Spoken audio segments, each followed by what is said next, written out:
living in Ghana has transformed my life just in these 6 months. And it's taught me virtues like patience that I did not have before. So these are life skills and virtues and tools that I can take with me into anything that I do or anywhere that I go for the rest of my life. And just getting the worldview that I needed. In the US, we definitely live in a bubble, I would say. And it's good to be out of that and see how the rest of the world is living. My first month here, when my family would call and ask, like, how do you feel? What's different? I would just say, I'm so spoiled. Like, I didn't realize how spoiled that I was.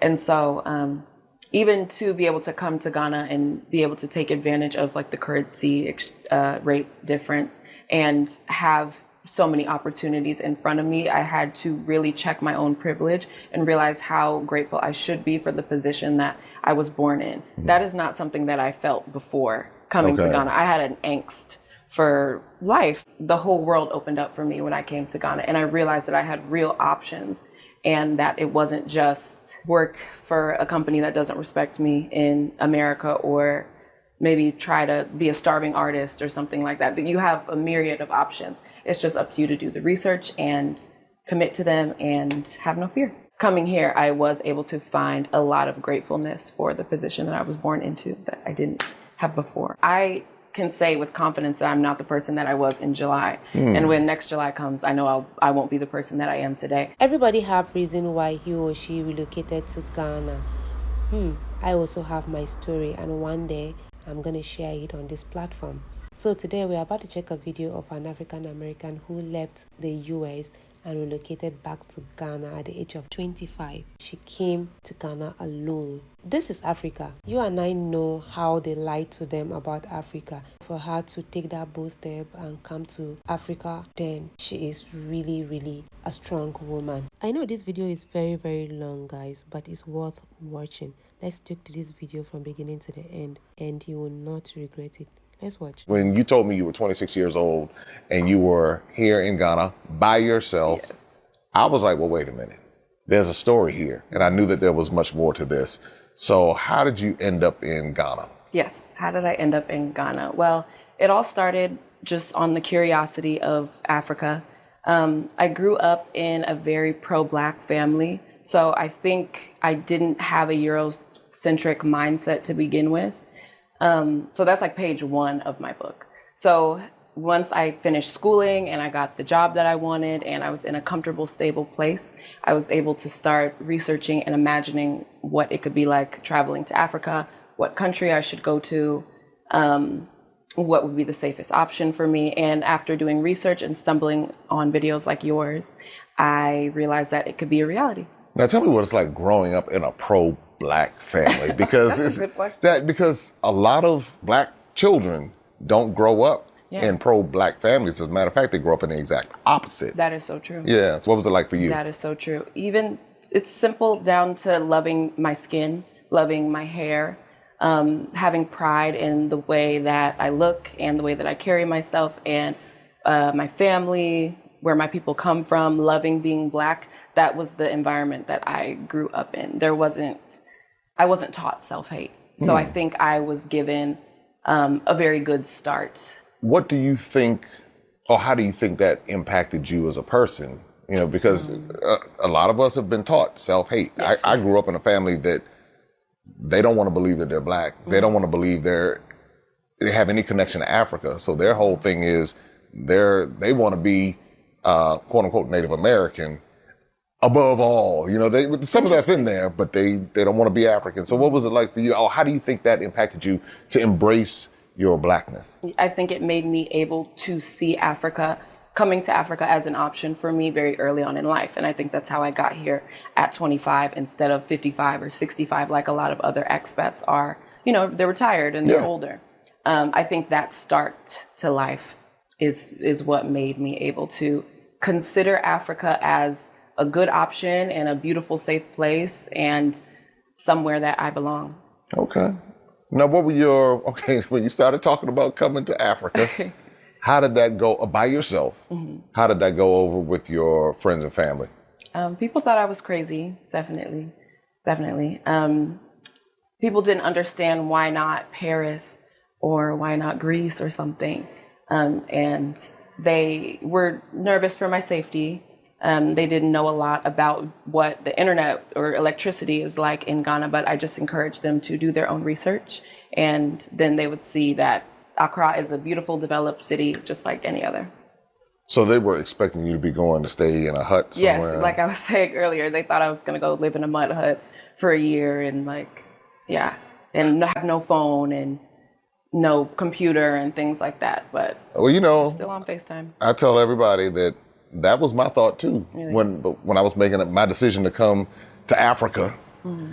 And I was touring between South Africa. I knew I didn't want to go to South Africa first because it was so similar to the US. I didn't know where else to go. And I was like, okay, I see a lot of people going to Ghana. This was before the year of return and the popularity. But I went on Google Earth one night and I was expecting, and I tell everybody in the video, I was ignorant, all right? Yes, in the 21st century, I was that ignorant to go on Google Earth, and I was expecting to see mud huts and people running in the street half naked. Right. And then when I looked over and I saw mansions and I saw swimming pools, that's when I knew I was ignorant at that point. I said, and I have to go see for myself. So a lot of people are in that space, but it's good that you caught it early. Yes. And you caught it at 25. But then something had to happen to where you said, all right, I'm going to get on a plane. Right. And go across the ocean. Yeah.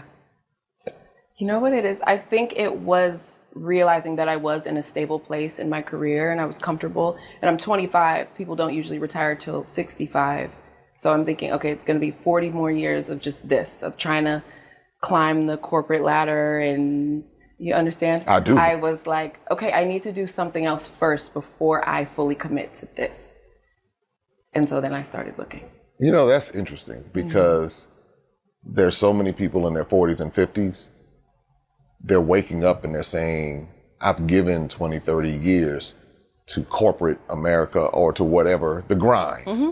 And then they're going back and they're saying, they're realizing that their mortality is in front of their face because they're saying, okay, they've lived to a certain point. They're like, at some point, this is going to end. Yeah. And they're going back and they're saying, I wish I would have done this sooner. But you are doing what so many wish they would have done sooner. Yeah. Have you heard that from other people? Yes, definitely from the older people that are here, the other expats. Okay. Yes. They've told me that I'm getting a really good start. Do people still think you're crazy for being here? No, not anymore, because I'll FaceTime them like in a nice cafe or, you know what I mean, at a nice restaurant, on the beach. So the video chats have spoken for themselves. The proof is there that everything's developed here in Ghana. Okay, now here's a Accra. funny statement I'm going to make, coupled with a question. Okay. Of course, when you moved here, everything was easy and you had no challenges, and just the doors were open wide for you to just come and do whatever you want to do. Is that the case? Not at all. Not at all. It was not easy, but I will say that I felt welcomed. I did feel welcomed by the people that were around me, and I did feel safe enough to depend on the kindness of strangers while I was getting adjusted, and it worked out well. But absolutely, I ran into challenges, mainly with trying to do business, so trying to purchase items like in the markets and trying to get a fair price on rent. And, you're talking to people, you're trying to understand what should I really be paying for this, So that was one of the challenges. And also, I didn't pay too much attention to like health risks. So I was in walking distance to a beach my first month here. So every night I was walking to the beach, no bug repellent, no nothing. And I definitely paid the price and got sick. Oh, you got malaria? Yeah, I did in my first month. Yeah, I did. And I had to take it serious though. I had to start wearing bug repellent and Really? Yeah. So those were the challenges that I faced. That's a challenge. I know, right? Yeah, but you survived it. I mean, it just felt like a flu, and the medication worked extremely fast. I don't know if you've had it. No, I haven't. You've never had it? No, and I don't ever want to have it. Oh my gosh, wow. Yeah, and I hope that this conversation does not spark It won't. malaria. You're fine. But you went through malaria. You went through the My challenges. How was it easy finding someplace to live? It wasn't easy. it wasn't easy. I had to get into a lot of the group chats, Facebook groups, WhatsApp groups to talk to other expats and just get recommendations for leasing agents. And I had to talk a lot and figure out what area I want to live in, because I didn't want to just rent an apartment that looks like one in the US. Oh, okay. And I didn't want to pay a US price. I wanted to be in Ghana for real. So, yeah, I had to deal with a few leasing agents. It took about 2 weeks to nail down a fair price in a good, safe area for the money that I wanted to pay. And So, you were yeah. able to get what you wanted. Yes, I was. All I'm right. very happy with my living situation here in Ghana. And no power issues. Oh, well, yeah, the power issues are normal. Yeah, yeah. Every now and then, Every the now power and might then. go out. Every now and then. But I take it as a chance to like meditate and unplug. That's one of the things that I actually wanted to get away from living in the US, was being addicted to my phone or always plugged into something or in front of some screen all the time. I felt like coming to the continent would help me at least lose that habit somewhat, and it did. It did. You said Because yeah, somewhat. when the power goes out, there's no screens anywhere. Right. So you can't Yeah. even. Okay. So other people who are your age, say 25 or even younger, 26, why or how do you think traveling will benefit them? Because at that age, because that's the thing, I've seen this. Oh, I'll wait until I get older. You're young, you have time. Yeah. Why travel now? Travel later. But then a lot of people who come on my tours are in their 60s and 70s. And they're like, I wish I would have done this sooner. Right. So how do you think traveling at a young age, or why do you think that's beneficial? I think it could shape the rest of your life. I can say with confidence that I'm not the person that I was in July. And when next July comes, I know I won't be the person that I am today. Living in Ghana has transformed my life just in these 6 months. And it's taught me virtues like patience and faith. Everybody says I know, patience. right? Patience, that I did not have before. So these are life skills and virtues and tools that I can take with me into anything that I do or anywhere that I go for the rest of my life. And just getting the worldview that I needed. In the US, we definitely live in a bubble, I would say. And it's good to be out of that and see how the rest of the world is living. What's the bubble? Talk about this U.S. bubble. US bubble. What is that? That's such a strong question. For me, I would just say that the US bubble is very focused on just what's going on in the US. Even our news cycle is pretty much just centered around what's happening in the US. Everyone is working with a more individualist mindset where they're focused on their own life, their own money, their own grind, and is too busy wrapped up in their own life to think about what's going on in the rest of the world and what the rest of the globe is experiencing. And so I think that is something that is by design, kind of like the climbing of the corporate ladder. Sure. And I think all of that is by design.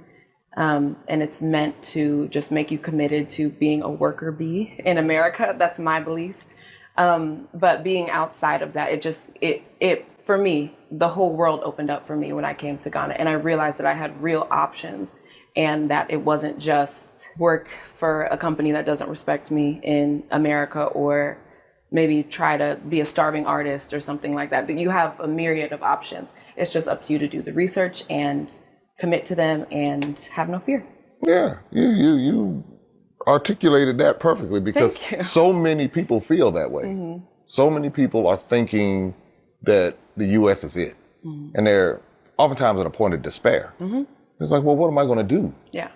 Some people are struggling with their finances and they don't realize that the finances, the amount of money that they're earning in the States, how much further it can go Somewhere else. somewhere Yeah, else. 100%. And they can still have the amenities, or if they're willing to adapt and learn and adjust some of their preferences a little bit, then they might find, because I know that when I came here, I was like, okay, it's different. But now when I land here, I feel the same way I feel when I land in D.C. I have my spots, my Yeah, you have places your that I like. stuff, yeah. Yeah, I know where to go. I flow. And so, but what it does, something else you said, you discovered a new person in yourself. And that's the part I think we miss out on, because that's the real value. It is. Because you'd be a bubble person, you know, you'd be doing the same thing. And now you're able to get outside of the bubble and see the world differently and have a different perspective. How have your perspectives changed, if any? It's definitely changed. I'm a lot more grateful, I would say.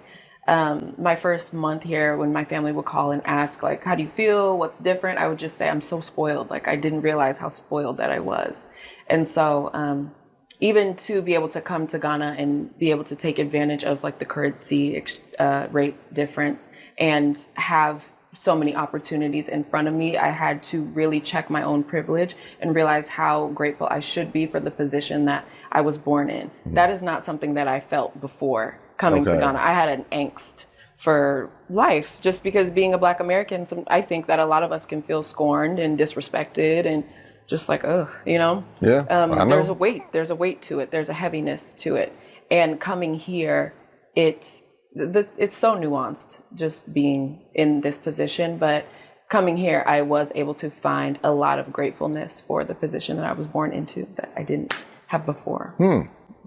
Very interesting. So it sounds like it matured you. Yes. You know, that's Yes. And that's what a lot of times what international travel will do, but even domestic travel, even within the U.S., depending on where you go, because there's so many different cultures in the U.S., but it's nothing like the international aspect, and then coming to the continent, because you learn patience Exactly. on so many different levels. So you take 20-somethings and they begin to travel. How do you encourage them? Because it's always expensive to travel. I don't have the money to do it. How do you encourage them with that? You do need a savings. You definitely need to have a savings and a plan and a budget. But for me, with Ghana, I'm able to make it work for like monthly. My monthly bills are a fraction of the price of what they would be in the US. It's really just the plane ticket. Yeah, the plane ticket was That will serious, get wasn't you, it? yeah. It was serious. Yeah. It's December. It's December out here. The plane ticket is serious, but Or if you January can now. budget, because you have to hustle in the US and you have to grind and you have to make a dollar stretch in a lot of cities in the US. So I feel like if you can do it there, then you can definitely do it here. You just have to come with a plan and with a savings that you can fall back on before you can begin international travel. I think it really boils down to research and good planning. Okay. Would you give up your US dollars to, and then, you know, exchange those dollars for the CDs and kind of go on the CDs economy? Yeah. I think it is important to still be earning USD. I am still earning USD while I live in Ghana, to be transparent about that. So I don't know. I haven't had to work in Ghana yet, so I can't speak to that. But No, you got it. You understand? Yeah. I would continue working and earning USD in any way that you can And while traveling. one thing that people wonder is whether or not they can. I know a lot of people who are working remotely and they're able to do that successfully. So just know that if you do have that ability, you may find where you can live somewhere for 2 or 3 months and you're still earning your US dollars. I always encourage people to keep the US dollars Keep your US job. or your euros or your pounds, because that's who controls the global economic system. That's just the bottom line. So if you have that and you know how to invest it, and sometimes you can invest in the currency exchange, meaning knowing where to go.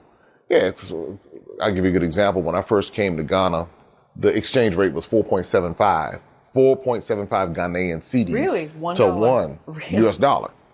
Wow. Okay. So it's like 14, 15 to that now. So let's say, for example, if I now if I bring 10,000 US dollars and I go get 160 or 150,000 Ghanaian cedis, let's say it goes back to that 4.75. Now that I have that much more in Ghanaian cedis, so it now, interesting. yeah, so it's that's just something I haven't thought about. yeah, so that's something that I learned too. I was like, oh, wait a minute. If this now goes back to that can point, it invest could in- be 1-to-1 at some point. But I got it at 15-to-1. Yeah. So currency exchange is definitely, or currencies are another form of investment. You just got to kind of know what it is. But I would not give up my U.S. dollars. Yeah, I don't think you should. Yeah, I wouldn't give up my As of U.S. now. Yeah, I wouldn't give up my U.S. dollars. And so, but you said something really key, having a good plan and making sure that what are some essential elements of a good plan? Because you did it. Yes. And you're doing it. You're here. Okay, essential elements of a good plan when it comes to international travel Yes. is research, budgeting, understanding the lay of the land, what's a good place for you to get the hotel or the Airbnb, connecting with people that are already there. If you're coming to the continent, I think there are enough resources to where you could have someone here ready to meet you when you touch down, and another expat ready to meet you when you touch down, so that you can be given the rundown and you don't have to figure it all out on your own. Yeah. I think it's knowing your limits, letting it be known what you want to do, how much you want to spend, what you're willing to give.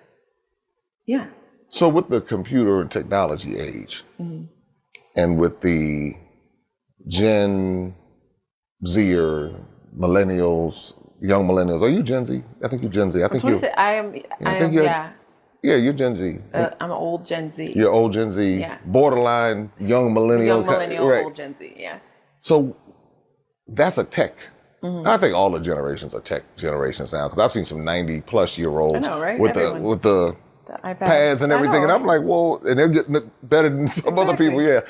But what would you say to them as far as, have you had any technology challenges here? Has it been, because some people are thinking they don't have phones here, Yeah. they don't have computers, they don't have cars. They're wondering if they wear jeans or have clothes or anything. So any challenges like that?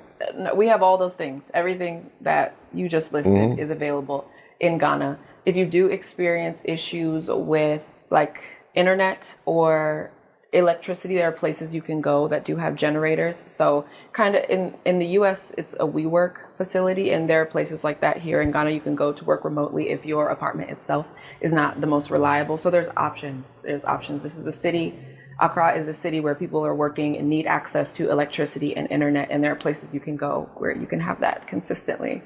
Is everybody around here starving? No. Starving and just No. anybody, because people are thinking that everybody's starving in Africa, Yeah. and of course they make Africa a monolith.